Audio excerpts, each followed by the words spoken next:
उहाँले आशीर्वाद दिनुहुँदैछ। अनि रमैसँगले आफन्तहरू, सम्पूर्ण मामाहरू अनि जो पनि दिदीहरू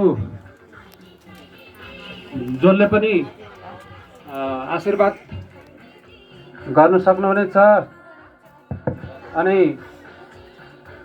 आजको यो नवबरबदोलाई भगवानले रक्षा गरून्, फलोस् फुलोस्, उहाँहरूको जिन्दगी जीवन राम्रो होस्, यही हामी शुभकामना गर्दछौँ। अनि हाम्रो सम्माल परिवारको दाजुभाइ सम्पूर्ण छौँ हामी सबैले आशीर्वाद अथवा टीका लगाइदिनु आग्रह गरिन्छ।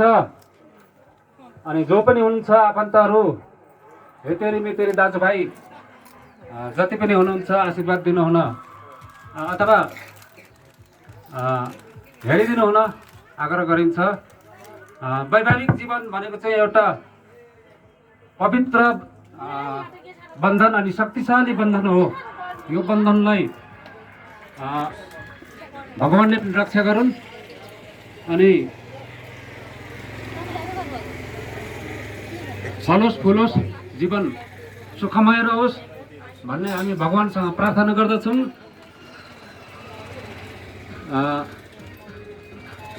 यो शक्तिशाली बन्धनलाई तोड्न पाउने छैन,